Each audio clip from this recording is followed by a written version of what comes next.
बेलपत्र चढ़ाने का भी एक तरीका होता है, समझ में आता है? सीधा बेलपत्र और उल्टा बेलपत्र समझ लेना, बहुत अच्छे से समझिएगा। शिव जी के सम्मुख में शंकर भगवान के शिवलिंग पर जब बेलपत्र चढ़ता है तो बेलपत्र का जो सीधा भाग होता है वो शिव जी के शिवलिंग पर होना चाहिए, उल्टा भाग ऊपर होना चाहिए। बहुत ध्यान से समझना हो। जब नंदीश्वर को बेलपत्र चढ़ाते हो, नंदी जो बाहर होता है उसको बेलपत्र चढ़ाते हो, तो नंदी को दो जगह बेलपत्र चढ़ती है, आपको ध्यान में होगा। पहली बेलपत्र नंदी को जब चढ़ती है तो नंदी के सामने चढ़ती है, तो उसका बेलपत्री का जो डंडी का मुख है वो नंदी की ओर होता है और बेलपत्री की पत्ती का मुख शंकर जी की ओर होता है। समझ में आ रहा है सबको?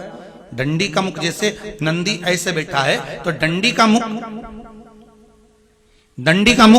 नंदी की ओर होगा, पत्ती का मुख शिव के, और ये सीधी की सीधी नंदी के सामने नीचे रखा जाती है, नंदी के सामने। और एक बेलपत्र जब नंदी के ऊपर चढ़ती है तो डंडी का मुख शिव जी के ऊपर होता है और इस पत्ती का मुख नंदी के सिर पर नंदी की ओर होता है। ये दोनों में बहुत अंतर है महाराज। जैसे कोई बच्चा कोई कंपटीशन एग्जाम के लिए जा रहा हो या कोई परीक्षा देने के लिए जा रहा हो और पढ़ाई करे, स्मरण करे, तैयारी करे, वो अपनी जगह पर है। और ऐसा नहीं होता कि बच्चे पढ़ते नहीं है या तैयारी नहीं करते हैं। इसके बाद भी अगर उनका इंटरव्यू में पास नहीं होते या एग्जाम में पास नहीं होते तो उसके लिए ये दोनों बेलपत्री बड़ी काम करती है। बहुत ध्यान देना, जो नंदी के सामने बेलपत्र रखकर जाना, शिव जी के सम्मुख में बेलपत्र रखकर जाना, मतलब नंदी के सम्मुख में जब रखाएगी तो डंडी जम के बोली है कहाँ होना चाहिए? नंदी की ओर।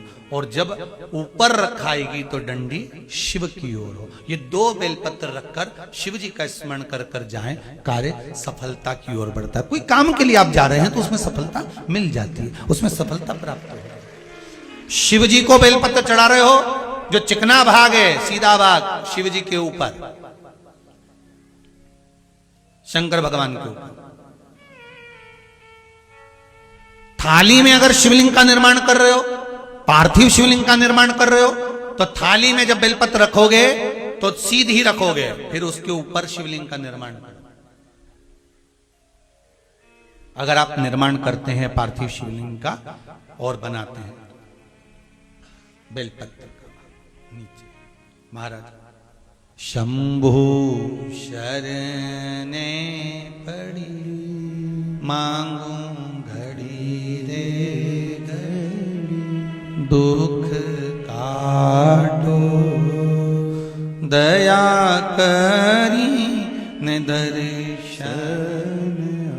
महाराज शिव महापुराण की कथा कर रही है। विदवल उरुतपल को बाता कुंदुक का प्रहार कर कर माता पार्वती जी ने कुंदुक प्रहार कर कर उनका संहार कर दिया। शिव जी का नाम कुंदकेश्वर महादेव पड़ गया। कुंदकेश्वर महादेव को सबसे ज्यादा कोई चीज चढ़ती है तो सफेद पुष्प चढ़ता है। कौन सा पुष्प चढ़ता है?